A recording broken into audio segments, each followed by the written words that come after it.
پہلے تو بات یہ ہے، ایک جواب پہلا سنیے. میں پوچھتا ہوں کہ مسلک 4 ہوں گے کس کتاب میں لکھا؟ 4 ہی مسلک ہے، یہ کس کتاب میں لکھا؟ کہا کسی کتاب میں نہیں ہے. جب 4 آ سکتے تو 5واں کیوں نہیں؟ دوسرا، یہ 4 مسلک جو امام اعظم ابو حنیفہ کا راستہ مسلک کے معنی راستے کے ہوتا ہے. امام مالک، امام محمد بن ادریس شافعی اور امام احمد بن حنبل، یہ 4 راستے جو ہے وہ مذہب ہیں. انسٹا پہ کر دیا پھر لائف میں لنک ابھی ادھر سے کرنا کینسل ہو جائے. یہ 4 مذہب ہیں بتاؤ. جو فروعی معاملات میں آپس میں اختلاف ان میں ہے، مگر چاروں مذہب میں حنفی ہو، شافعی ہو، مالکی ہو، حنبلی ہو، چاروں مذہب میں عقیدہ صرف ایک. عقیدے میں چاروں مذہب ایک ہی نظریات پر. تو عقیدے کو لے کر جو آگے بڑھے، چاروں مذہب کے عقائد جو ایک ہی عقیدہ ہے، اسی عقیدے کی ترجمانی کا نام مسلک اعلیٰ حضرت ہے. انہی عقائد کی ترجمانی کا نام مسلک اعلیٰ حضرت ہے. بہرکیف میں اولیاء کاملین کی طرف گفتگو تھی. ولید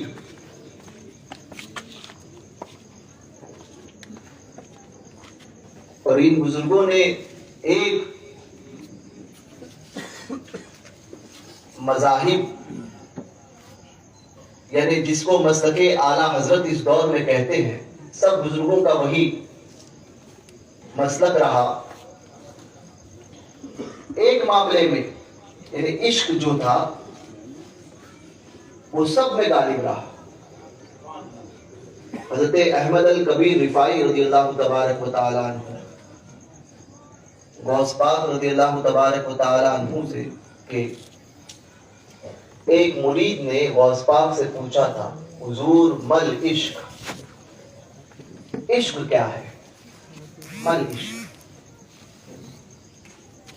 غوث پاک نے فرمایا کہ جاؤ ام عبیدہ کی سرزمین پر، وہاں میرا ایک بھائی عقیف الدین احمد الکبیر رفاعی وہ موجود ہے. اس کے پاس جانا اور اس سے پوچھنا کہ عشق کس چیز کا نام ہے، عشق کس چیز کا نام ہے، مل عشق.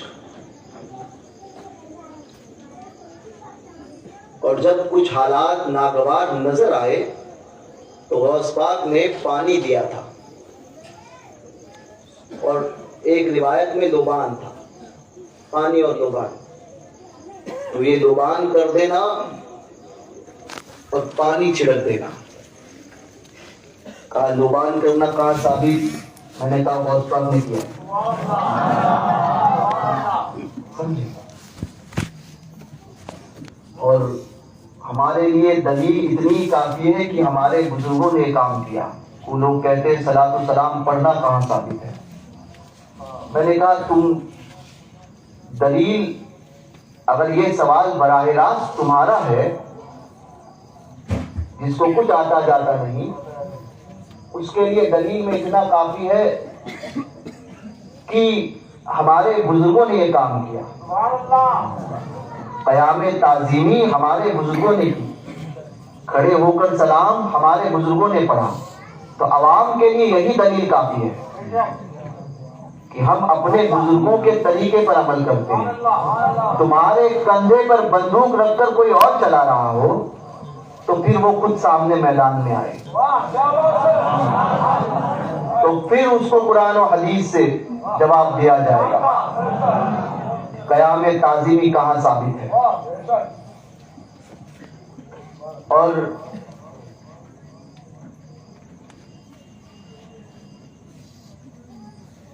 بعض بزرگوں نے تو یہ فرمایا کہ اس دور میں قیام تعظیمی واجب ہے۔ کہا کیوں؟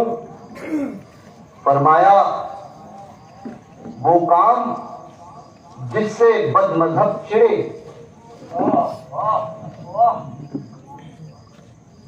اور وہ دین کی تعظیم کے لیے ہو،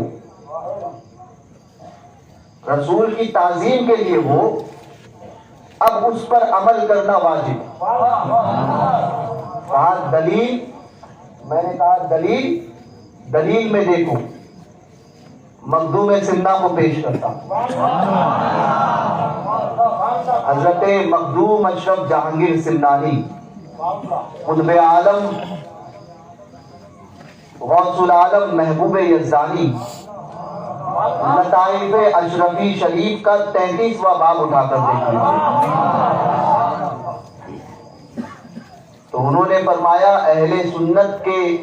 اہل سنت و جماعت 10 امور پر مشتمل ہے، 10 امور پر مشتمل ہے۔ پہلا یہ کہ شیخین کو افضل جانے۔ آ جاتا ہے نا رافضی آ گیا اور رافضیت آ رہی ہے، سمجھے؟ وہ لوگ کہتے ہیں دمادم مست کلندر علی کا پہلا نمبر۔ میں نے کہا اگر اس کو اس بنیاد پر تو پڑھ رہا ہے نا کہ ائمہ اہل بیت اطہار کے پہلے امام ہیں، تب تو ٹھیک، مگر رافضی تیری بات جو ہے وہ کچھ اور ہے۔ تو اس لیے نہیں پڑھ رہا کہ ائمہ اہل بیت اطہار کا میں پہلے امام کا نام امام علی ہے، بلکہ تو اس لیے بول رہا ہے کہ حضرت علی حضرت ابو بکر صدیق سے افضل ہے معاذ اللہ، یہی فکر دے رہا ہے۔ تو پھر یاد رکھنا، پھر سنی کہے گا دمادم مست کلندر ابو بکر کا پہلا نمبر، دمادم مست کلندر ابو بکر کا پہلا نمبر۔ اور مقابلے میں اس اعتبار سے تم کہو گے تو پھر ہمیں کہنا پڑے گا۔ رافضیت عام ہوئی اور رافضیت کے معاملات اتنے آگے بڑھے کہ اب تو پیروں کے بھیس میں روافض کے ایجنٹ نظر آتے ہیں، رافضیت کے معاملات پیش کرتے ہیں۔ میں نے کہا، کہنے لگے کہ وہ ایک آیا اور کہنے لگا کہ بہت بڑے باپ کے بیٹے ہیں، تو وہ ہم ان سے کیسے مخالفت کر سکتے ہیں؟ میں نے کہا باپ کا بیٹا، بڑے باپ کا بیٹا اگر باپ کے نظریات پر ہو تو اس کو سر آنکھوں پر رکھا جائے گا، باپ کے نظریات سے ہٹا تو یہ نہیں دیکھا جائے گا، بلکہ یہ دیکھا جائے گا کہ نظریات سے ہٹا تو اب اس کے پیچھے نہیں چلا جائے گا۔ کہا کہ آپ مخالفت کرتے ہو؟ میں نے کہا ہم مخالفت ان کی نہیں، ان کے نظریات کی کرتے ہیں۔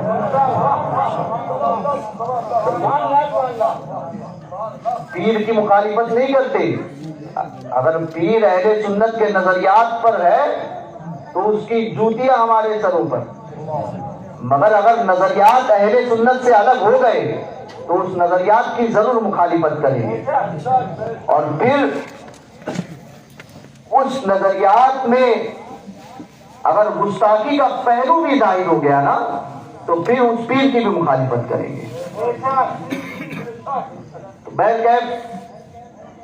حضرت لطائف اشرفی شریف میں میرے آقا مخدوم اشرف جہانگیر سمنانی رضی اللہ تبارک و تعالیٰ عنہ فرماتے ہیں کہ سنی کون؟ اہل سنت و جماعت 10 امور پر مشتمل ہے، فرماتے ہیں سنی کون؟ تو آگے لکھتے ہیں کہ جو شیخین کو افضل جانے. شیخین اصطلاح میں دو شیخ کو کہا جاتا ہے. ایک شیخ ابو بکر صدیق اور ایک سیدنا فاروق اعظم. ان کو شیخین کہتے ہیں. شیخین کو افضل جانے. دوسری بات بتاتے ہیں جو ختنین کو بزرگ جانے. ختنین کون؟ سیدنا علی عثمان غنی ذوالنورین اور سیدنا علی المرتضی. یہ دو شیخین کے بزرگی کا قائل، شیخین کے فضیلت افضلیت کا قائل ہو اور ختنین کی بزرگی کا جو ہو قائل ہو. شیخین کو افضل جانتا ہو، ختنین کو بزرگ جانتا ہو. کہا اس میں رد کس کا؟ میں نے کہا شیعہ گئے. پہلی بات میں شیعوں کو ہٹا دیا، مخدوم سمنا نکال رہے ہیں، مخدوم سمنا الگ کر رہے ہیں. ہم اور آپ نہیں، جس کی سیادت سب کے نزدیک مسلم ہے وہ کر رہا ہے. وہ کہہ رہا ہے شیخین کو افضل. ابو بکر کو پہلا ماننا یا مخدوم اشرف کا عقیدہ ہے؟ تو یہ مخدوم اشرف جہانگیر سمنانی رضی اللہ تبارک و تعالیٰ فرماتے ہیں پہلے رافضی کو کاٹ دیا. لوگ کہتے ہیں سب کو کاٹو. میں نے کہا سب کو کاٹیں گے؟ میں نے کہا اہل سنت کاٹتی نہیں ہے، جو ہٹ جاتا ہے اس کو بتاتی ہے. ہم کس کو اپنے اندر سے ہٹاتے نہیں ہیں، جو ہٹ گیا اس کو واضح کرتے ہیں کہ یہ اہل سنت کے عقیدے سے ہٹ گیا ہے. تو پہلے رافضی کو کاٹ دیا مخدوم اشرف جہانگیر سمنانی نے. حضرت عبداللہ بن عباس کی حدیث کو روایت کرتے ہوئے فرماتے ہیں ختنین کو بزرگ جانے، خارجی کا خاتمہ کر دیا. خارجی مولا کائنات کو نہیں مانتے اور خارجیوں نے ہی، بلوائیوں نے ہی حضرت عثمان کو شہید کیا. خارجیوں کو ہٹا دیا، ختنین کی بزرگی کا قائل ہو. یہ عقیدہ دیا مخدوم اشرف صاحب جہانگیر سمنانی نے. پھر تیسرا فرماتے ہیں جو موضع پہ مسح کو جائز سمجھتا. یہ بھی خارجی جو ہے، رافضی جو ہے وہ موضع پہ مسح کرنے کو جائز نہیں سمجھتے. یہ آپ اور ہم موزہ پہنتے وہ نہیں، چمڑے کا موزہ بغیر سلا ہوا جس کو خوب کہتے ہیں، بغیر چین والا. اس کو پہننے کے بعد میں اگر کوئی وضو کر رہا ہے اس کو پہن لیا ہے تو اب اس کو پیروں کو دھونا ضروری نہیں ہے. اگر اس نے مسح کر لیا اس پر تو اب اس سے اس کی نماز درست ہے. اس سے اس کی نماز درست ہے. اگر مقیم ہے تو 24 گھنٹے، مسافر ہے تو 72 گھنٹے، 3 دن. یہی مسئلہ ہے، بشرطے کہ اس بیچ میں وہ خوب بھی نہ نکلے اور کوئی ایسا عمل نہ ہو جس سے اس کا وضو جاتا ہے نا. جس سے جو جیسے غسل فرض ہو جائے، ایسے معاملات اس سے نہ ہو. تو اس پر جو ہے رافضیوں کو آپ نے کاٹا. اب تیسرا چوتھا لکھتے ہیں کہ جو حوض پہ وضو کرنے کو جائز سمجھتا ہے. میں نے کہا مخدوم صاحب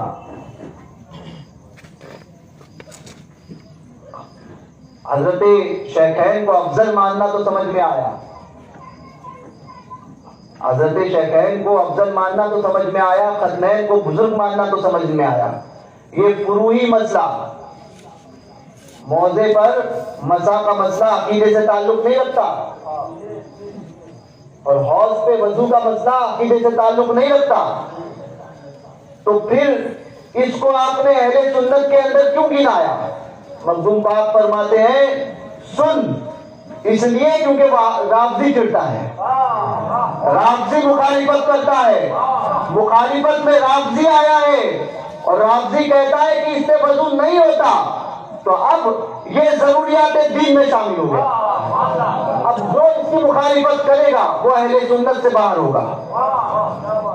تو کہا پھر قیام تعظیمی. میں نے کہا مخدوم صاحب سمجھ میں آ گیا، آپ نے کرم فرمایا، سمجھ میں آ گیا صلاۃ السلام پڑھنے کا یہ کیوں واجب کہا گیا. کیونکہ اس سے بد مذہب چڑھتا ہے، وہاں بھی چڑھتا ہے. کیوں منع کیا گیا؟ کیونکہ مقابلے میں وہ ایک ایسا کام تھا جو مستحب تھا ہے، مگر تم نے اس کو حرام قرار دیا اور اہل سنت سے اس کو خارج قرار دیا. تو اب تمہیں بتانے کے لیے اب اس عمل پر عمل کرنا کہ قیام تعظیمی کھڑے ہو کر صلاۃ و سلام پڑھنا یہ اس لیے واجب ہو گیا، یہ اس لیے اہل سنت کی نشانی ہو گئی کیونکہ اس سے تم چڑھتے ہو، اس لیے ضروری ہو گیا. تو اس دور میں اس کی اصطلاح اور بڑھ گئی. اہل سنت کون؟ جو قیام تعظیمی کو جائز سمجھتا ہو. اہل سنت کون؟ جو نبی کے نام پر کمکمے لگانے کو جائز سمجھتا ہو. اہل سنت کون؟ جو نبی کی یاد میں جلوس نکالنے کو جائز سمجھتا ہو. کیوں؟ بولے تم نے کیسے لے کے آیا؟ میں نے کہا مخدوم پاک نے یہ عقیدہ دیا ہے. سمجھے؟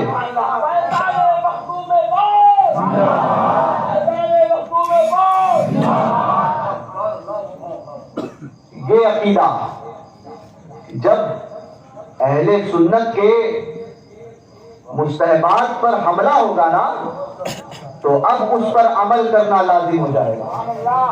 کیونکہ مقابلے میں کوئی عام آدمی نہیں آیا ہے، فرقہ آئے باطل آیا.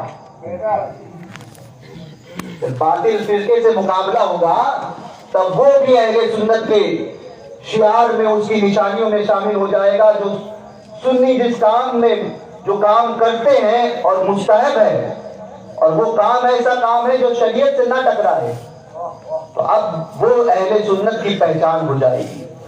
کہا اس کی دلیل میں نے کہا یہی ہمیں بزرگوں نے سکھایا.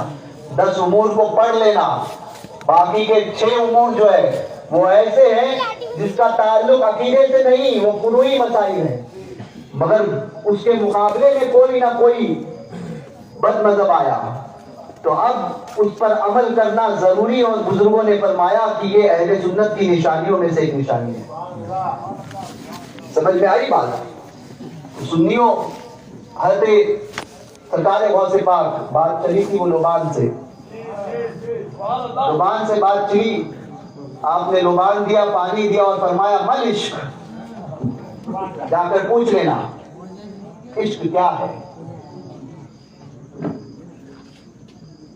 آپ نے وہاں سے بصرہ کے قریب ام عبیدہ کا سفر کیا. ام عبیدہ میں گئے، جانے کے بعد میں غوث الرفاعی احمد الکبیر رفاعی رضی اللہ تبارک و تعالیٰ. یہ احمد الکبیر رفاعی کون بزرگ ہیں؟ 4 بزرگ ایسے ہیں کہ جس طرح سے انہوں نے دنیا کے زمین کے اوپر مشہور 4 مشہور بزرگ ایسے ہیں کہ جنہوں نے جس طرح سے دنیا پر حکومت فرمائی، اپنے بعد وصال اپنی قبروں میں بھی ویسی حکومت فرماتے ہیں.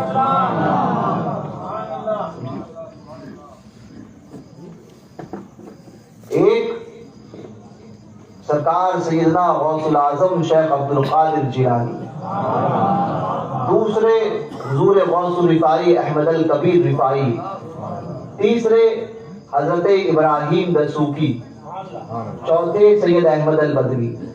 ان کو اقطاب اربع کہا جاتا ہے. 4 کتب. ایک آیا اور کہنے لگا غریب نواز، میں نے کہا وہ بھی انہی میں سے ہے، وہ بھی انہی میں سے ہے. یہاں پر مشہور کی بات چل رہی تھی جس کو بزرگوں نے فرمایا. کوئی کہنے لگا مخدوم سندھ، میں نے کہا وہ بھی انہی میں سے ہے. کوئی کہنے لگا سید سالار، میں نے کہا وہ بھی انہی میں سے ہے. کوئی آ کر کہنے لگا انجن شاہ داتار، میں نے کہا وہ بھی انہی میں سے ہے.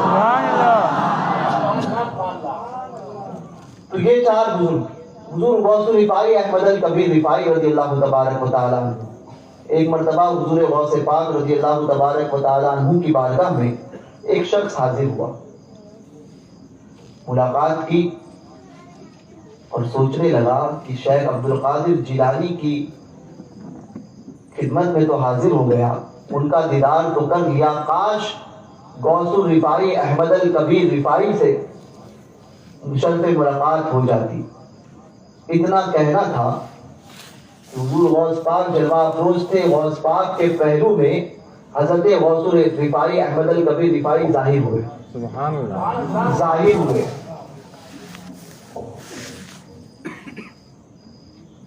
ایک آیا اور کہنے لگا یہ کیسے ہو سکتا ہے؟ میں نے کہا تمہارے جماعت میں نہیں ہوتا، ہماری جماعت میں ہو سکتا ہے۔ بولے کیسے ہو سکتا ہے؟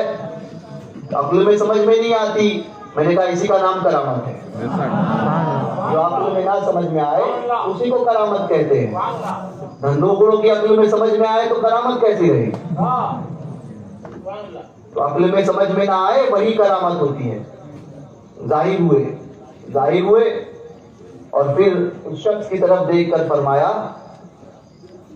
کہ شیخ عبدالقادر جیلانی شہنشاہ بغداد، شہنشاہ سلطان الاولیاء کی بارگاہ میں ہوتے ہوئے احمد کبیر سے ملاقات کی خواہش، بادشاہ کی بارگاہ میں ہوتے ہوئے رعایا سے ملاقات نہیں کی جاتی۔ اور پھر فرمایا شیخ عبدالقادر جیلانی وہ بزرگ ہیں کہ جن کے ایک ہاتھ میں شریعت کا دریا اور ایک ہاتھ میں طریقت کا دریا، یہ ان کی مرضی، جسے چاہے جتنا چاہے اس میں سے نکال کر پلائے۔ ایک آیا بد مذہب اور کہنے لگا شیخ عبدالقادر جیلانی کا اتنا مرتبہ آپ نے کہاں سے بیان کیا؟ میں نے کہا اہل سنت کی کتابوں میں تو لکھا ہے، تمہاری کتابوں میں بھی لکھا ہے۔ تمہارا باپ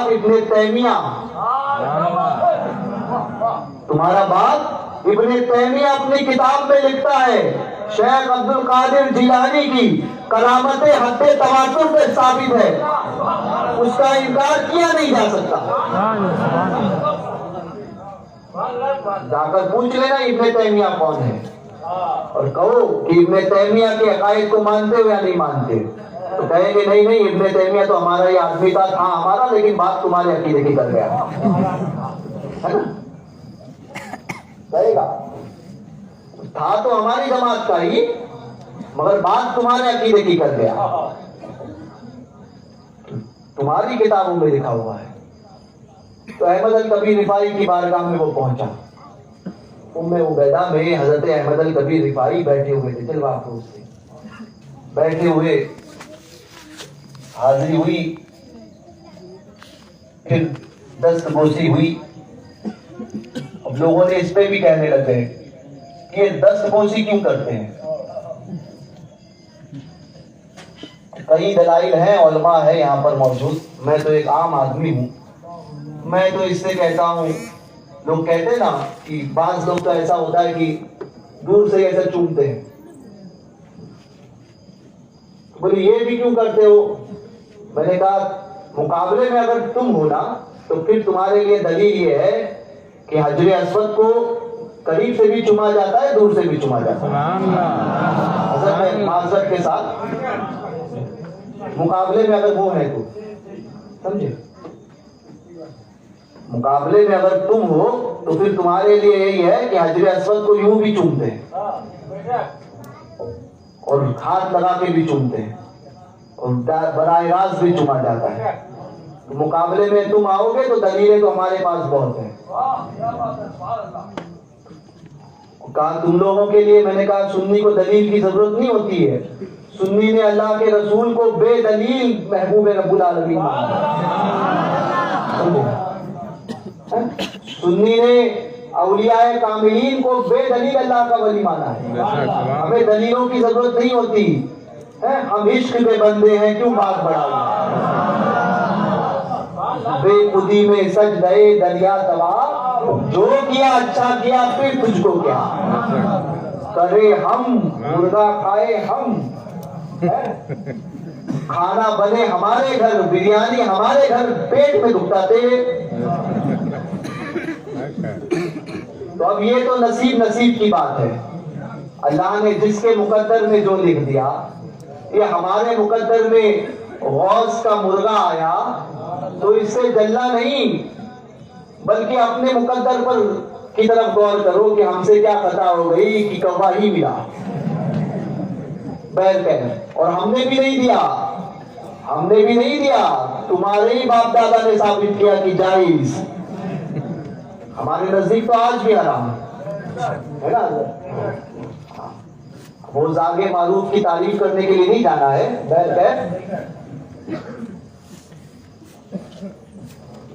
پہنچا دستبوسی کی، بیٹھا ایک جھاڑ کے نیچے، خانقاہ شریف میں ایک جھاڑ تھا، اس جھاڑ کے نیچے اس کے سائے میں حضرت احمد الکبیر رفاعی بیٹھے تھے۔ اب اس نے کہا کہ میں بغداد سے آیا ہوں، شیخ عبد القادر جیلانی نے بھیجا ہے اور پوچھا ہے مل عشق۔ میں نے کہا نا عشق کے بندے ہیں، کیوں بات بڑھائی ہے؟ مل عشق، عشق کیا ہے؟ احمد الکبیر رفاعی رضی اللہ تبارک و تعالیٰ نے جیسے پوچھا سنا مل عشق، عشق کیا ہے؟ فرمایا عشق کیا ہے؟ اللہ اکبر، ایک نعرہ بلند کیا، ایک آہ نکالی، اور اسی وقت آپ کے مکمل جسم اقدس پر آگ لگ گئی۔ یاد الہی میں اسی وقت آپ اور آپ کے ساتھ جو جھاڑ تھا وہ جل کر راکھ نہیں پانی ہو گیا۔ یہ بھی کرامت ہے، پانی ہو گیا اسی وقت، پورے جسم اقدس پہ آگ لگی اور وہ مکمل طور پر پانی ہو گیا۔ کہتے ہیں زبان کہاں کرنا ہے؟ تو اب وہ غوث پاک نے جو دیا تھا نا کہ جب کوئی عجیب معاملہ پیش آئے تو یہ پانی ڈال دینا۔ کہا گھروں میں جو ہے وہ بزرگوں کے دم کی وہ پانی کا چھڑکاؤ کہاں کرتے ہو؟ میں نے کہا یہ غوث پاک نے بتایا۔ زبان کیوں کرتے ہو؟ میں نے کہا غوث پاک نے بتایا۔ تو پھر انہوں نے وہ زبان کیا اور پانی چھڑکا، تو پھر احمد الکبیر رفاعی اپنی حالت میں پھر واپس آئے، پھر وہ جھاڑ واپس آ گیا۔ احمد الکبیر رفاعی فرماتے ہیں عشق کیا ہے سمجھ گئے؟ عشق اس چیز کا نام ہے جو سب کچھ جلا کر راکھ کر دے، سب کچھ جلا دے، صرف اس رب کی یاد میں اپنے آپ کو فنا کر دے، اسی کا نام عشق ہے۔ حضور غوث پاک کی بارگاہ میں وہ حاضر، احمد الکبیر رفاعی کی بارگاہ سے نکلے، غوث پاک کی بارگاہ میں پہنچے۔ غوث پاک فرماتے ہیں سمجھ گئے مل عشق، عشق کیا ہے؟ سنو، احمد الکبیر ولایت کی اس منزل پر فائز ہے اور اس جگہ سے لوٹا ہے جہاں پر جانے کے بعد میں کوئی لوٹ کر نہیں آتا۔ یہ عشق، میرے امام نے یوں ہی نہیں کہا تھا اے عشق تیرے صدقے جلنے سے چھٹے سستے، جو آگ بجھا دے گی وہ آگ لگائی ہے۔ اور اس واقعے میں بھی دیکھیے، جو آگ بجھا دے گی، جل کر بجھے تو پانی دے، جل کر بجھے تو پانی دے۔ غوث پاک کا دیا ہوا پانی گیا تو پھر اٹھ گئے، جو آگ بجھا دے گی وہ آگ لگائی ہے۔ یہ ہوتا ہے عشق، اور یہ آتا کیسے ہے؟ یہ کوئی بازار میں حلوائی کی دکان پر ملنے والی چیز نہیں ہے کہ لے لی اور کھا لیا تو دل میں عشق پیدا ہوا۔ عشق نام ہے اصل میں محبت مصطفیٰ کا۔ حضور صلی اللہ علیہ وسلم سے سچی محبت کا نام عشق ہے. آپ جانتے ہیں ہم جن بزرگوں کی بارگاہ میں حاضری دیتے ہیں کبھی ہم نے ان کو دیکھا نہیں ہوتا, کبھی ان سے کوئی ملاقات نہیں, ہمارا کوئی خون کا تعلق ان سے نہیں, کوئی نسبی تعلق ہمارا ان سے نہیں ہوتا, کوئی گھریلو تعلقات نہیں ہوتے, کوئی پڑوسی والے معاملات نہیں ہوتے, مگر ہمارے دل ان کی طرف مائل کیوں ہوتے ہیں؟ وجہ دیکھی, کبھی سوچنے کی کوشش کی, غور و فکر کرو. اللہ والے اللہ کی نشانیوں میں سے ایک نشانی ہے, یہ خدا کی نشانیوں میں سے نشانیاں ہیں. کبھی غور و فکر کرنے کی کوشش کی کہ کیوں ایسا ہوتا ہے؟ جنہیں ہم جانتے نہیں, جن کا ہمارا کوئی تعلق نہیں ہوتا, جس سے کوئی شناسائی نہیں, مگر جب دیکھا کسی مزار کو, کسی اللہ والے کے آستانے کو, دل خود بخود اس طرف جھکتا ہے اور چلے جاتے ہیں, ادب کے ساتھ ہاتھ باندھ کر دعا کرتے ہیں, فاتحہ پڑھتے ہیں. وجہ کیا ہے؟ ان اللہ والوں سے پوچھو کہ حضور کیا وجہ ہے کہ لوگ آپ کی طرف, ڈاکٹر برنارڈ شاہ, اس نے کہا تھا, ہندوستان میں جب سفر کیا تھا تو ڈاکٹر برنارڈ شاہ نے کہا تھا کہ میں نے ہندوستان میں ایک ایسی قبر دیکھی ہے, میں نے ہندوستان میں ایک ایسی قبر دیکھی ہے جو لوگوں کے دلوں پر حکومت کرتی ہے. کہا کون؟ کہا سلطان الہند سرکار غریب نواز. 800 سال ہو گئے, آج بھی ہمارے دل ان کے نام سے دھڑکتے ہیں. کیا وجہ ہے؟ کوئی ہماری پراپرٹی ہے, کوئی خون کا رشتہ ہے, کوئی ہمارے گھر سے تعلق ہے, کوئی ہمارے پڑوسی ہے؟ کچھ نہیں. وجہ صرف اتنی ہے, پوچھو اولیاء کاملین سے, انہی سے پوچھو کہ حضور کیا وجہ ہے کہ ہمارے دل آپ کی طرف کھینچے آتے ہیں. دنیا میں مرنے کو ہزار مرتے ہیں, ہزاروں جان دے دے کر تجھے آباد کرتے ہیں. قبرستان گئے ہو نا آپ, قبرستان گئے ہو, قبرستان کے لیے کیا ہے؟ ہزاروں جان دے دے کر تجھے آباد کرتے ہیں, مگر اے شہر خاموشہ تیری ویرانی نہیں جاتی. وہ قبرستان اور یہ آستانہ, وہ آستانہ ہوتا ہے جہاں پر لوگوں کا ہجوم ہوتا ہے, اور وہ قبرستان جہاں پر جس سب کو جانا ہے مگر لوگ جانے سے ڈرتے ہیں. وجہ کیا؟ تو وہ بزرگ زبان حال سے ہمیں فرمائیں گے بیٹا وجہ صرف اتنی, وجہ صرف اتنی ہے کہ ہم نے اپنی زندگی اللہ اس کے رسول کے لیے وقف کر دی. ہم پناہ ہو گئے ان کے نام میں, اور اللہ تبارک و تعالیٰ نے ہمیں بقا عطا فرمائی. صرف اتنی وجہ. کہا حضور اس چیز کا نام کیا ہے؟ فرمایا اسی کو تو عشق کہتے ہیں. ہم عاشق بنے حضور کے, ہم غلام بنے حضور کے. اللہ تبارک و تعالیٰ نے ساری کائنات کو ہمارے قدموں میں جھکا دیا. یہی عشق ہے. عشق کو سمجھنا ہے نا تو بزرگوں کی ذات سے سمجھو. آنے والا آتا ہے, کوئی کہتا ہے یہ مت کرو, کوئی کہتا ہے صلاۃ السلام نہ پڑھو, کوئی کہتا ہے کہ فاتحہ مت دو. ہزاروں آنے والے آ کر روکتے ہیں, مگر بتاؤ آج بھی ان بزرگوں کے آستانوں میں چاہنے والوں کی کمی ہوئی؟ نہیں. کیوں نہیں ہوئی؟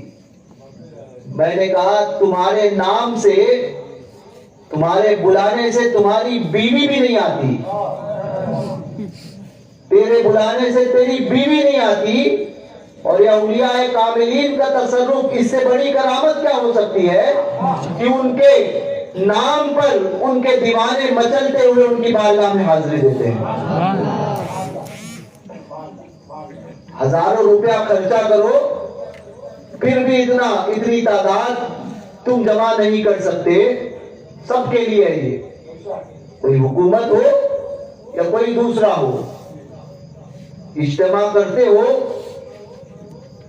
ہزاروں روپیہ خرچ کرتے ہو، پھر بھی وہ تعداد جمع نہیں کرتے جو بغیر پیسہ خرچہ کیے خود کا پیسہ دے کر غریب نواز کی بارگاہ میں ان کے دیوانے جاتے ہیں۔ وجہ کیا ہے؟ وجہ بس اتنی ہے، غریب نواز دلوں پر حکومت کرتے ہیں۔ ایک آیا اور کہنے لگا خواجہ دے دے 5 روپیہ دلا دے، 5 روپیہ دلا دے۔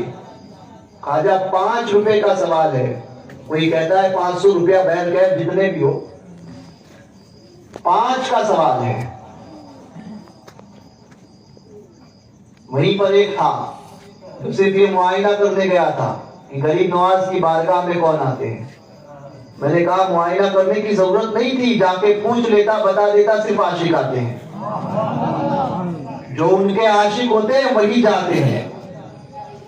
تو کہنے لگے 5 روپیہ دے دے غریب نواز، تجھ سے ہی چاہیے۔ دوسرے آ کے دیتے تھے تو کہتا تھا نہیں، غریب نواز سے ہی لوں گا، غریب نواز سے ہی لوں گا۔ کوئی پیش بھی کرتا تھا کہ لے لو، کہنا غریب نواز 5 روپیہ چاہیے، تم سے چاہیے۔ وہ دیکھنے کے لیے گیا تھا، سمجھے، چلا چلی بھوپال دلی دیکھنے کے لیے گیا کہ حالات کیا ہوتے ہیں، حالات کیا ہوتے ہیں۔ اب اس نے سوچا کہیں دیر سے مانگ رہا ہے، کہیں گھنٹوں سے مانگ رہا ہے، ایک ہی لوگ دے رہے تب بھی نہیں لے رہا، عجیب آدمی ہے، غریب نواز کیا دیں گے معاذ اللہ۔ اس نے اپنی جیب سے نکالا 5 روپیہ اور اس کو پیش کیا، یہ لو 5 روپیہ لے لو۔ اور عاشق بھی عاشق ہوتا ہے، اپنے اور پرائے میں فرق برابر کر لیتا ہے، سمجھے۔ چہرے بتاتے ہیں کہ کون ایمان والا ہے اور کون بے ایمان ہے، سمجھے۔ ہماری جماعت بولے تم اپنی حقانیت کی بات کرتے ہو، میں نے کہا حقانیت کی بات کرنے والوں، تم نے ہمارے سرکاروں کو دیکھا ہی نہیں ہے، تمہارا چہرہ دیکھ کر کوئی تھوکنا پسند نہیں کرے، اور ہمارے بزرگوں کو دیکھ کر لوگ ایمان لاتے تھے۔ بولے مثال میرے ماضی قریب میں تاج الشریعہ کو دیکھ لو، بولے مثال میں نے اشرف الفقہاء کو دیکھ لو۔ کہنے لگا ہمارے بزرگوں کو دیکھ کر لوگ ایمان لاتے ہیں۔ میں نے کہا ایسے خوبصورت چہرے تو لے کر آؤ، ہمارے جیلانی سرکار کو دیکھ کر لوگ ایمان لاتے ہیں۔ فیضان غوث، فیضان اولیاء کرام۔ میں نے کہا دیکھتے ہو؟ تو پہچان گیا، فوراً لے لیا۔ تو کہنے دیتے وقت کہہ رہا بھی ہے کہ غریب نواز سے کیا مانگتا ہے، دے لیا، اور کہا کہ غریب نواز شکریہ۔ عاشق ہوتا نا، عاشق تھا، گستاخ نہیں تھا۔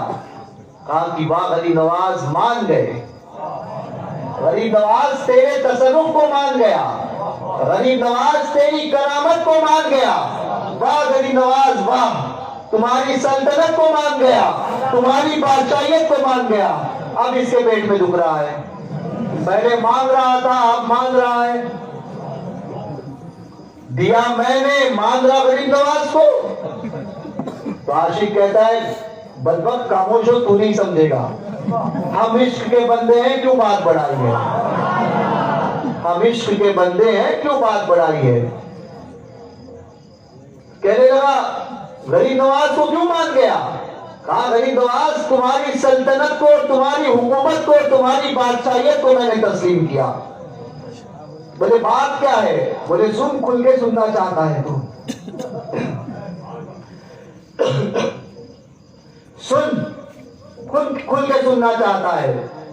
کہا بات کیا ہے؟ کہا غریب نواز مان گیا آپ کی حکومت کو کہ اپنے تو اپنے، غیروں کی جیبوں پر بھی تیرا قبضہ ہے، دلایا بھی تو اس سے جو تجھے مانتا ہی نہیں۔ غریب نواز تیری بادشاہیت کو مان گئے جو آپ کو نہیں مانتا۔ یہ تصرف اولیاء۔ ہم عشق کے بندے ہیں، کیوں بات بڑھائی ہے؟ اولیاء کاملین کے تصرف کو سمجھنا ہے نا، تو آپ مجاز کا عاشق ہونا ضروری ہے۔ عشق، مصطفیٰ کا عشق، یہی عشق ہوتا ہے جو ان اولیاء کاملین کو اتنا بلند کر دیتا ہے کہ ساری دنیا ان کے قدموں میں آتی ہے۔ ساری دنیا پتا چلا کہ اصل بات جو ہے وہ عشق مصطفیٰ ہے۔ جب تک یہ آپ کے ساتھ ہے نا، جب تک یہ عشق مصطفیٰ آپ کے ساتھ ہے، آپ کی قدموں میں ساری دنیا جھکی رہے گی۔ جس دن عشق مصطفیٰ سے ناتا ٹوٹا تو دنیا سے بھی گئے اور آخرت سے بھی گئے۔ اسی لیے بزرگوں کا یا اولیاء کاملین کا یہ درس یاد رکھنا، عشق کو پیدا کرو اپنے اندر۔ یہ عشق جب سر پہ چڑھتا ہے نا تو پھر وہ ہو گیا، جب عشق سر چڑھ کے بولتا ہے نا تو پھر کوئی اپنے وقت کا احمد الکبیر رفاعی ہوتا ہے تو کوئی اپنے وقت کا وہ بادشاہ ہوتا ہے جو بادشاہیت کو لات مارتا ہے اور ہجرت کر کے ہندوستان آتا ہے۔ یہ عشق ہی سر چڑھ کے بولتا ہے، تب پھر ساری دنیا اس کو غوث العالم کے نام سے یاد کرتی ہے۔ یہ عشق جب سر چڑھ کے بولتا ہے تو وہ اپنے وقت کا مجدد الفسانی ہوتا ہے جو بادشاہ کے سامنے بھی نہیں ڈرتا۔ یہی عشق جب سر چڑھ کے بولتا ہے، یہی عشق، تو وہ اپنے وقت کا امام احمد رضا خان ہوتا ہے۔ یہی عشق جب سر چڑھ کے بولتا ہے تو وہ اپنے وقت کا مفتی اعظم ہوتا ہے۔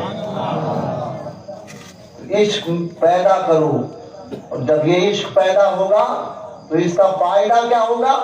تو یہ قیامت میں سمجھ میں آئے گا۔ امام احمد رضا کا یہ شعر تمہیں حقیقت میں قیامت میں سمجھ میں آئے گا۔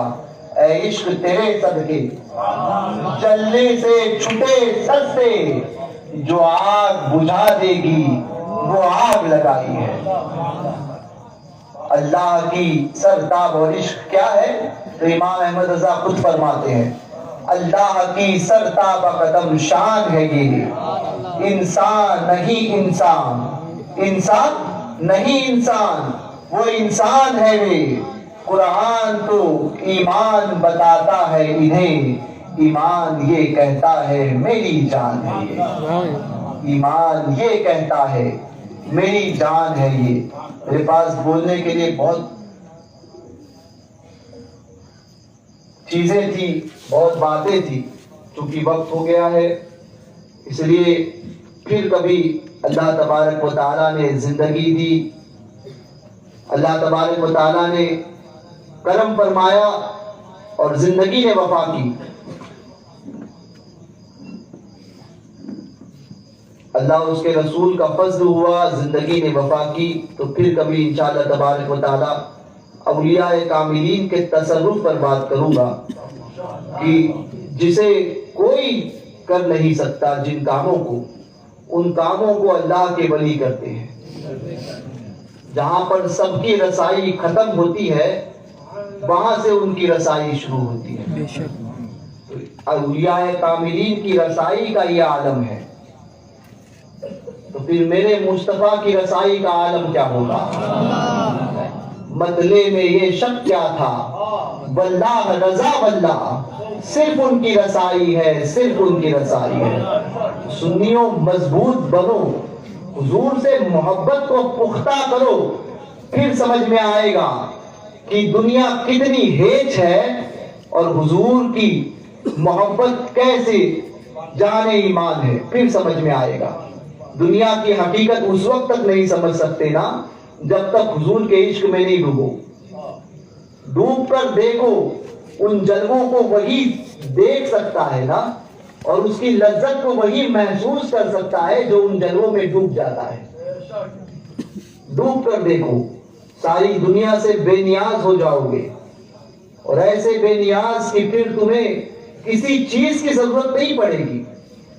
آج ہمیں لگتا ہے کہ ہم کھانا کھائیں، بھوک لگتی ہے، پیاس لگتی ہے، کھانا کھاتے ہیں، پانی پیتے ہیں۔ مخدوم جہاں حضرت مخدوم شرف الدین احمد یحییٰ منیری رضی اللہ تبارک و تعالیٰ 106 سال یا 107 سال یا 96 سال کی عمر آپ نے پائی ہے، مجھے اس وقت یاد نہیں ہے، بہرکیف 90 سے اوپر ہے۔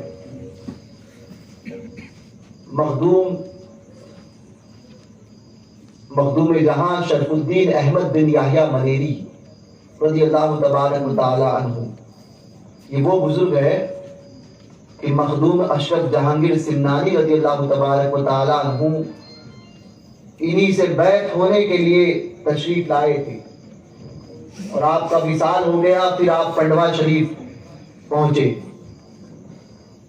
آپ کی نماز جنازہ پڑھائی، اور مخدوم اشرف جہانگیر سمنانی رضی اللہ تبارک و تعالی عنہ سے کے متعلق آپ نے وصیت فرمائی تھی۔ وصال سے پہلے اب ملاقات نہیں ہوئی ہے، لیکن کنیکشن دیکھو اولیاء کاملین کا، نگاہ دیکھو، جس کو تم اور ہم نہیں دیکھ پاتے اللہ کا ولی اسے دیکھ لیتا ہے۔ ابھی وصال مخدوم اشرف جہانگیر سمنانی بہار پہنچے نہیں ہیں، بہار شریف، وصال سے پہلے فرما دیا تھا کہ میری نماز جنازہ وہ پڑھائے گا جو سلطنت کو ٹھوکر مار کر آیا ہوگا۔ وصال ہوا، جنازہ اٹھانے کی کوشش کی گئی، جنازہ نہیں اٹھتا تھا۔ جب مخدوم پاک پہنچے، جنازے پہ ہاتھ لگایا، جنازہ اٹھا، نماز جنازہ پڑھی، تدفین ہوئی۔ تدفین کے بعد مزار اقدس سے اپنا ہاتھ باہر نکالا، مزار اقدس سے اپنا ہاتھ باہر نکالا۔ کہا کیسے ہو سکتا ہے؟ میں نے کہا بزرگ ہمارے سب کچھ ہو سکتا ہے، تمہارے بزرگ سے کچھ ہوتا ہی نہیں کیونکہ وہ بزرگ ہی نہیں ہے۔ بولے کیسے ہو سکتا ہے؟ میں کہا دلیل ہم کا کو دیں، ہم کیوں دلیل دیں؟ بزرگ ہمارے سب کچھ ہو سکتا ہے، اللہ نے وہ اختیار دیا ہے۔ تم خود، تمہارے پاس اور تمہارے نام نہاد بزرگوں کے پاس خود کا اختیار نہیں ہے، تو وہ کیا کچھ کی مدد کریں گے؟ میں نے کہا اختیار ہونے کے لیے ولی ہونا ضروری ہے نا؟ ولی ہے ہی نہیں تمہاری جماعت میں، تو پھر چڑھتے کائے کو کیوں ہو سکتا ہے؟ ہمارے گھر کی بات ہے، ہمیں کوئی ایسا نہیں تو پھر ہمارا معاملہ نہیں ہے، وہ ہے نا، وہ کمی تو تمہاری ہے اور تمہاری جماعت کی ہے۔ تو کہا کیوں نہیں ہو سکتا؟ کیا کمی ہے؟ میں نے کہا عشق نہیں ہے۔ کہا عشق نہیں ہے۔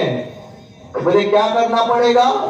میں نے کہا پھر کہنا پڑے گا عشق تیرے صدقے جلنے سے چھٹے سستے، جو آگ بجھا دے گی وہ آگ لگائی ہے۔ مزار پاک سے ہاتھ باہر نکالا، ہاتھ باہر نکالا،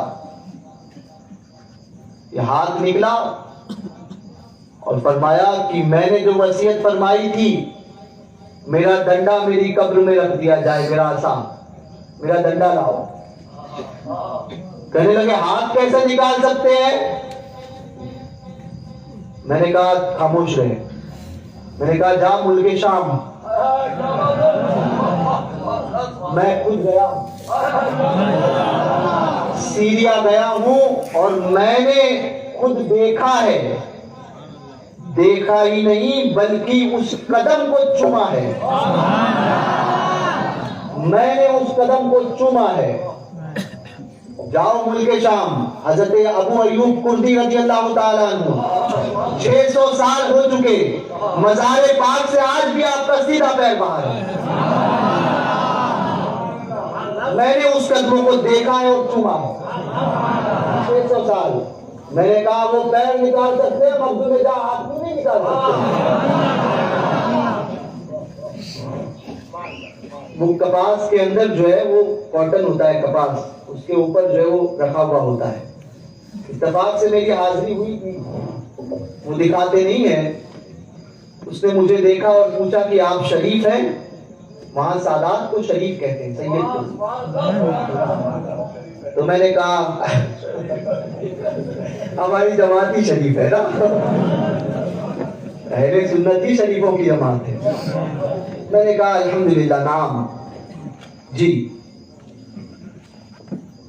تو سب کو اس نے نکال دیا, ان خادم نے سب کو نکالا اور کہا کہ سید رکیے آپ. دروازہ بند کیا, جگہ سے وہ چیز ہٹائی اور کہا کہ سید دیکھ لو, زیارت کر لو. میں نے ہاتھ لگایا, 600 سال سے مزار پاک سے اتنا پیر باہر ہے. واقعہ کیا ہوا؟ دھندوکڑے ہوتے ہیں نا, ایسے ہی کیسے ہو سکتا ہے,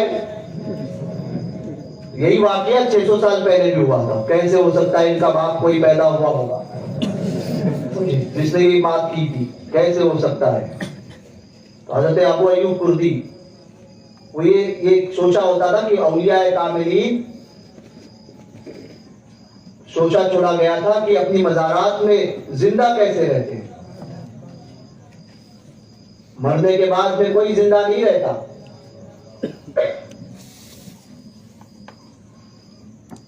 میں نے کہا وہ تم جو بات کرتے ہو نا, تم اپنے مردوں کے تعلق سے کہو, ہمارا تو عام مردہ بھی زندہ ہوتا ہے. قرآن و حدیث سے ثابت ہے, حدیث سے ثابت ہے. مردہ وہ دیکھتا ہے جو عام انسان نہیں دیکھ سکتا. مردہ وہ سنتا ہے جو عام انسان نہیں سنتا. جا کے قبرستان میں سلام کیوں کرتے ہو؟ یا اہل القبور, ندا دیتے ہو نا یا سے, اے کیوں کرتے ہو؟ یا کس کے لیے جو ہوتا ہے نا. ہمارے نزدیک تو عام مردہ بھی زندہ ہے نا مفتی صاحب. تو اولیاء کاملین تو پھر اولیاء کاملین ہے. یہ ایک شوشہ نکلا تھا وہاں پر اس دور میں. اور یہ کہتے تھے کہ کردیوں میں بھی اللہ کا ولی ہوتا ہے. آج ایک ٹرین چلا ہوا ہے, لوگ کہتے ہیں کہ نہیں پٹھان سے مرید نہیں ہونا چاہیے. ہوتا ہے نا حضرت, یہ ہوتا ہے نہیں کسی انصاری سے مرید نہیں ہونا چاہیے. ٹھیک ہے, نہیں فلاں سے مرید نہیں ہونا چاہیے, تو صرف اسی سے مرید ہو. میں نے کہا یہ کس کتاب میں لکھا ہوا ہے؟ پیر بننے کے لیے سید ہونا شرط نہیں ہے. پیر بننے کے لیے حضور کا سچا نائب ہونا شرط ہے. نائب رسول. سید اگر ہے تو سونے پہ سہاگا ہے. یہ ایک شوشہ لوگوں نے چھوڑ دیا کہ کیسے نہیں ہونا چاہیے. میں نے کہا اگر پیر باشرح ہے تو پھر یقیناً وہ شریعت کا عامل ہے, تو یقیناً اس سے بیعت ہو سکتے ہیں. یہی حکم بھی ہے.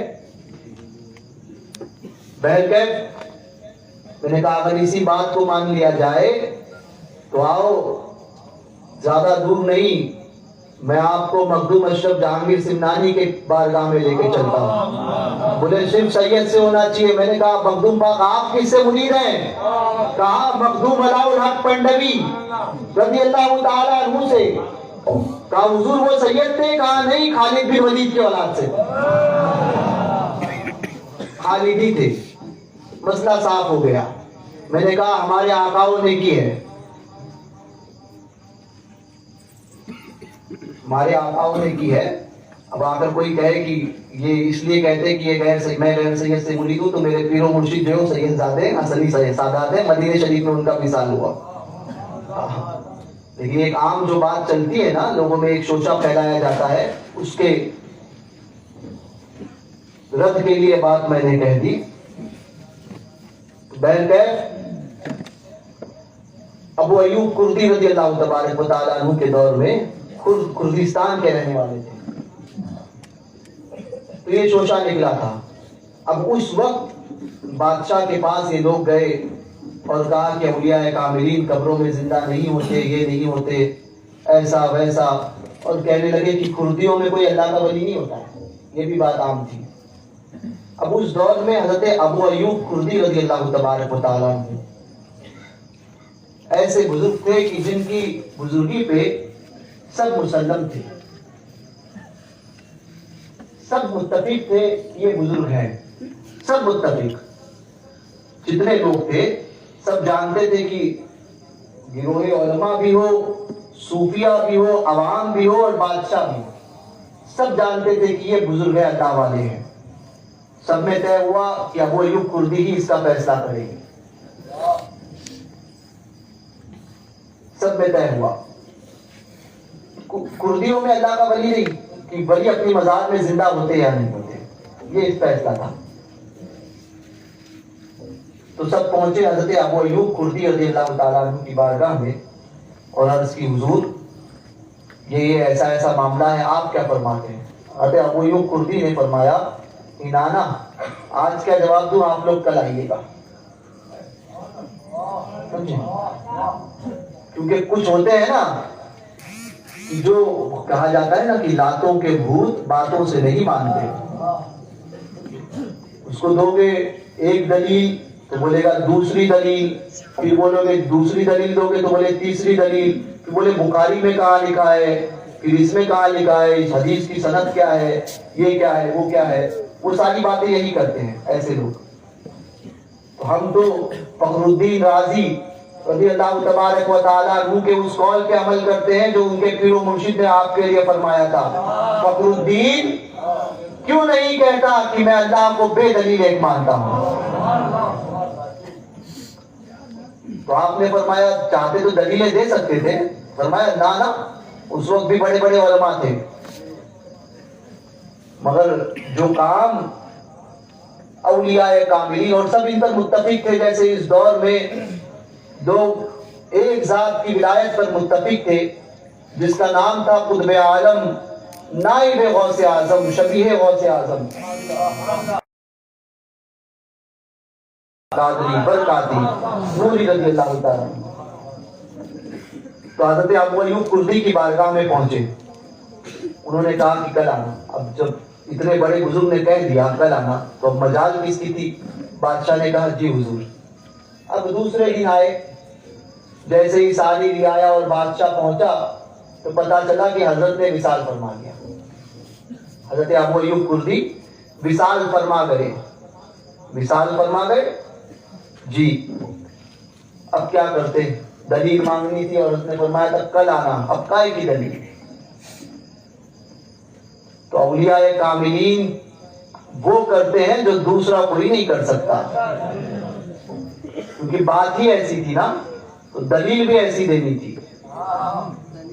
تو اب سب جمع تھے، تدفین ہوئی، ایک شخص جو ہے وہ بازو میں اس طرح سے بیٹھ گیا قبر کے پاس، قدموں کے پاس، اور سوچنے لگا یہ تو سوال کا جواب تو دیے نہیں، اور لوگ ان کو ولی مانتے ہیں، اور ولی جو ہے وہ قبروں میں زندہ ہوتا ہے، یہ سوال کا جواب دیے نہیں، یہ خود بھی تو چل بسے، لوگ ولی مانتے ہو، کیا کھردیوں میں بھی اللہ کا ولی ہو سکتا ہے کبھی؟ یہ اس کے ذہن میں بات آئی، یہ ذہن میں بات آنی تھی۔ حضرت ابو ایوب کردی رضی اللہ تعالیٰ عنہ نے 1 لاکھ ماری مزار سے، فرمایا ہاں اب سب جمع ہے، فرمایا ہاں اللہ کے ولی قبروں میں زندہ ہوتے ہیں اور کردیوں میں بھی اللہ کا ولی ہوتا ہے۔ جو پیر باہر نکالا آج تک باہر ہی ہے۔ تو میں نے اس قدموں کو چوما، دیکھا ایسا ہاتھ لگا کر جو میں نے وہی اسلام معذرت کی ہاتھ وہ نہیں جا رہا، ٹھیک ہے، تو چوما، وہ ایسا پیر مبارک کہ ہاتھ رکھنے کے بعد میں یہ محسوس ہو رہا تھا کہ کسی زندے کا پیر ہے۔ تو پیر سے انگلی کو ہٹائی تو وہی خون جمع ہے، اور وہی جیسے ہی انگلی ہٹائی تو خون جو ہے وہ انگلی رکھی تو خون جم گیا، ہٹ گیا، ہٹائی تو پھر جم گیا، یہ حال، وہ نشان انگلیوں کے آئے۔ تو پھر حضرت ابو ایوب کردی رضی اللہ تعالیٰ عنہ کی، تو اس کے بعد میں یہ حال ہوا کہ انہوں نے مجھ سے کہا کہ حضرت کے پیر کے ناخن بھی بڑھتے ہیں، اور آپ کبھی اگلی بار آؤ گے تو میں ضرور حضرت کے ناخن کا تراشا آپ کو دوں گا۔ پھر میری کم نصیبی کی، ملک شام کے حالات بگڑے اور میرا جانا نہیں ہو پایا۔ بہرکیف یہ تو یہ تھی کہ ملک شام ہے ہندوستان میں، کانپور شریف، صفی پور شریف کانپور میں حضرت یونس بھولے شاہ 350 ساڑھے 300 پونے 400 سال ہو گئے، آج بھی ان کا جسد اقدس مزار قبر جو زمین سے اوپر ہے، زمین سے اوپر ہے، اور تابوت رکھا ہوا ہے اس کے اوپر، تابوت کے اندر ہے مگر تدفین نہیں ہوئی ہے۔ اس واقعے کو پھر کبھی مفتیوں سے علماء اکرام سے آپ سنیے گا۔ یہ اولیاء کاملین کا تصرف ہے۔ کہا کیسے ہو سکتا ہے؟ میں نے کہا ہماری جماعت میں سب ممکن ہے، کیونکہ ولی ہی ہماری جماعت میں پیدا ہوتے ہیں نا، اولیاء تو ہماری جماعت میں پیدا ہوتے ہیں، تمہاری جماعت تو گستاخوں سے بھری پڑی ہے۔ اس جماعت کا خاصہ ہے، اس جماعت میں غوث اعظم بھی ہے، خواجہ اعظم بھی ہے، مخدوم اعظم بھی ہے، مجدد اعظم بھی ہے، اور مفتی اعظم بھی ہے، اور مرشد اعظم بھی ہے۔ حق ہے، حق ہے۔ دیا مجھ کو انہیں محروم چھوڑا، دیا مجھ کو انہیں محروم چھوڑا، میرا کیا جرم حق فاصل ہے یا غوث، حسد سے ان کے سینے پاک کر دے، کہ بدتر دکھ سے بھی یہ سر ہے یا غوث۔ کہا ہم کو نہیں دکھ سکتا؟ میں نے کہا دکھ سکتا ہے، دل کو صاف کرو، سچے دل سے حاضری دو، تم پر بھی کرم ہوگا۔ دل کو صاف کرو، توبہ کرو اپنے گندے عقائد سے، تم پر بھی ہوگا۔ کہا آپ ملتے کیوں نہیں؟ کہا اسی لیے نہیں ملتے، اسی لیے نہیں ملتے تم سے، کیونکہ تمہاری سنگت میں بقول حضرت مولانا روم کے کہ اچھوں کی سنگت ایسی ہوتی ہے کہ جس طرح سے حدیث پاک کا مفہوم آپ نے اپنی مصنوی میں نقل فرمایا ہے کہ خوشبو عطر والے کی دکان سے آپ گزرے، آپ نے خوشبو نہیں خریدی مگر آپ کا وجود ضرور مہک گیا، آپ کا دل و دماغ ضرور معطر ہوا۔ اور بروں کی صحبت کے متعلق لکھتے ہیں کہ آپ لوہار کی دکان پر سے گزرے، اس کو ہاتھ نہیں لگایا، اس کو چھوا نہیں، مگر جو اس کی لوہار کی دکان میں جو آگ لگی تھی، اس سے جو دھواں نکل رہا تھا، اس سے آپ کے کپڑے ضرور میلے ہو گئے۔ میں نے کہا اس لیے بزرگوں نے فرمایا بد مذہب کی صحبت زہر قاتل ہے، زہر قاتل ہے۔ بد مذہب کی صحبت کے ساتھ، بد مذہب کے ساتھ میں رہا جا ہی نہیں سکتا۔ اپنے عقیدے کو بچانا ہے تو ان سے دور رہنا لازم ہے، یہی درس ہے، دور رہنا لازم ہے۔ کوئی کہے کہ اپنے عقیدے کو بچا کر ان کے ساتھ میں رہا جا سکتا ہے تو یہ بھی غلط ہے، یہ بھی غلط۔ اپنے عقیدے کو بچاؤ ان سے دور رہ کر، یہ ہو ہی نہیں سکتا کسی بد مذہب کے ساتھ میں رہنے کے بعد میں ہم اپنے عقیدے کو بچا پائیں۔ بچانا ہے۔ غوث پاک کی بات پر کو ذکر کر کے میں رخصتی لوں گا۔ غوث پاک فرماتے ہیں کہ جب بد مذہب آتے ہوئے دیکھو نا، یہ بات میں نے اپنی طرف سے نہیں کی، غوث پاک کی البنیہ جو غوث پاک کی طرف منسوب ہے، سر الاسرار، غوث پاک کی فتوح الغیب، یہ کتاب اٹھا کر دیکھ لو، پتہ چلے گا۔ غوث پاک فرماتے ہیں البنیہ میں کہ جب بد مذہب کو آتے ہوئے دیکھو تو اپنا راستہ بدل دو، راستہ کاٹ دو۔ آج لوگ کہتے ہیں کہ ساتھ میں رہا جا سکتا ہے، میں نے کہا ساتھ میں رہنے کی دور کی بات تیری نہیں، غوث پاک کی سنی جائے گی۔ مانا تجھے نہیں، غوث پاک کو جائے گا، مانا جائے گا، کیونکہ ہمیں جنت میں لے کر ہی وہی جائیں گے۔ ہم انہی نظریات کو اپنائیں گے جو غوث پاک کے ہمیں ملے ہیں، جو اپنے سرکاروں سے جو نظریات ملے ہیں ہم انہی کو اپنائیں گے۔ ان نظریات سے ہٹ کر کوئی بات کرے گا تو اس نظریات کو جوتیوں کی نوک پہ رون دیا جائے گا۔ آقاؤں کے نظریات سے ہٹ کر کوئی بات کرے گا تو غوث پاک فرماتے راستہ کاٹ دو، پلٹ جاؤ، بد مذہب کو آتے ہوئے دیکھو تو۔ میں سوچنے لگا حضور سلام بھی نہیں کرنا تھا، کلام بھی نہیں کرنا تھا، بازو سے میں گزرنے سے حرج کیا تھا؟ بازو سے گزرنے میں حضور حرج کیا تھا؟ آپ نے تو فرمایا راستہ کاٹ دو۔ لوگ کہتے ہیں مولوی کہتا ہے، میں نے کہا یہ مولوی نہیں، یہ مولویوں کا مولوی ہے، یہ پیر نہیں ہے، پیروں کا پیر ہے۔ درست العلم حتی صرف خطبہ،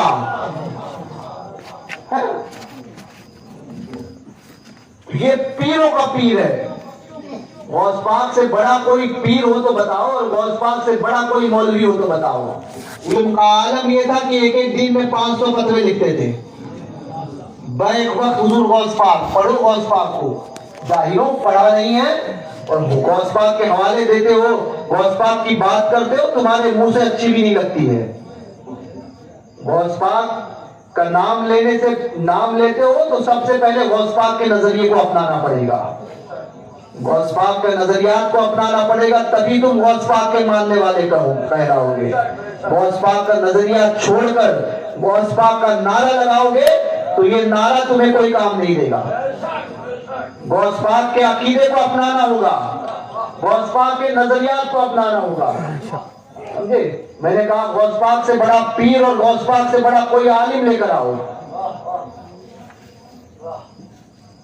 کہتے ہیں میں نے عرض کی حضور یہ تو سمجھ میں نہیں آتا، بازو سے چلے جاتے، سلام بھی نہیں تھا، کلام بھی نہیں تھا، تو عرض کیا تھا؟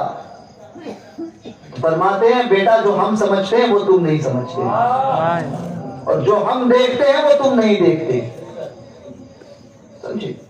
اولیاء کاملین کی نگاہ کی بات چل رہی تھی نا، نگاہ کا عالم یہ تھا کہ ہمارے ابا کہتے تھے کہ ولی وہ ہوتا ہے جو ماں کی کوکھ سے لے کر قبر کی کوکھ دیکھتا ہے۔